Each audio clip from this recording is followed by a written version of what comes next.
Bienvenue pour ce nouvel épisode des Curiosités du Parc. Sur l'ensemble de ce territoire, on estime qu'il a existé près de 600 moulins, pour la plupart aujourd'hui disparus. Pendant des siècles, les moulins ont fait partie de la vie quotidienne des habitants en tant que système de production basé sur l'utilisation des sources d'énergie renouvelables. Je vous propose que l'on parte sur les traces de ce riche patrimoine industriel et culturel.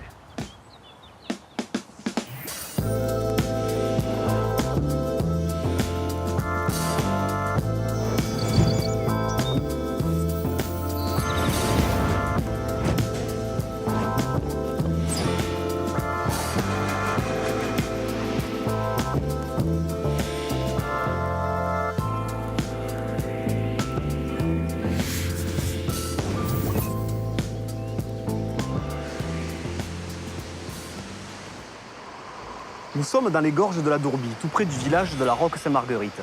Construit au XIVe siècle, le moulin de Corp appartenait au seigneur de Montméjean.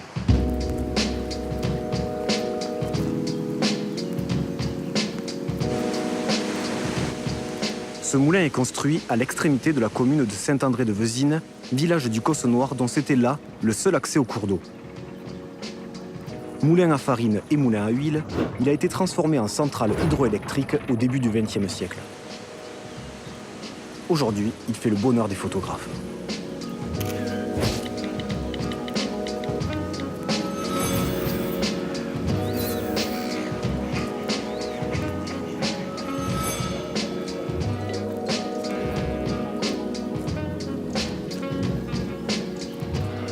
Allons à présent sur le coste du Larzac, plus précisément du côté de la Couvertoirade.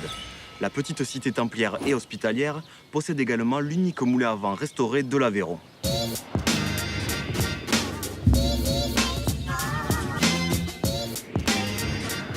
Construit au XVIIe siècle, le moulin du Rédounel a servi à la fabrication de farine et d'huile.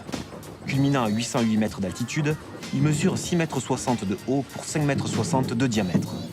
Le meunier faisait pivoter les ailes en fonction des vents, comme un marin qui manie sa voile en pleine mer. Il faut aujourd'hui rendre hommage à la bande de passionnés qui n'a pas compté ses heures pour redonner vie à ce magnifique édifice.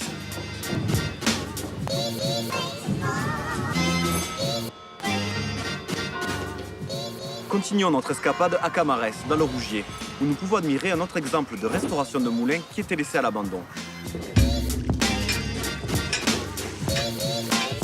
Ce moulin manège, datant du XVIIIe siècle, abrite une noria de 70 mètres carrés d'emprise au sol, s'étendant sur 2 niveaux. Grâce à la traction d'une mule ou d'un cheval... Je ne suis pas une mule! Ok.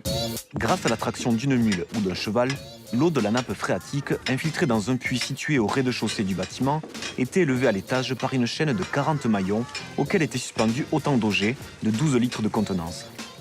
Les augiers déversaient l'eau dans un caisson connecté à un tuyau relié à l'aqueduc. Ce dernier desservait un bassin, mais aussi un réseau de canaux secondaires, aujourd'hui disparus.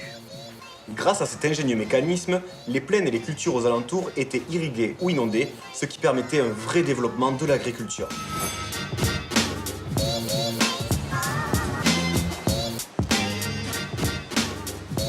Juste derrière moi se trouve le Tournal de Creissel, dernier moulin à aiguiser du Rouergue qui vient récemment d'être restauré.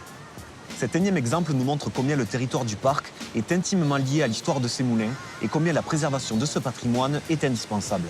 Moi je vous dis à bientôt et d'ici là, restez curieux.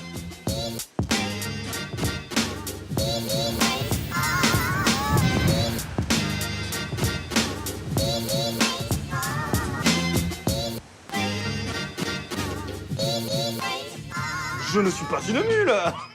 Ça y est, j'en fais trop. J'ai l'impression d'être pef dans les Robins des Bois. Pardon. Bonjour.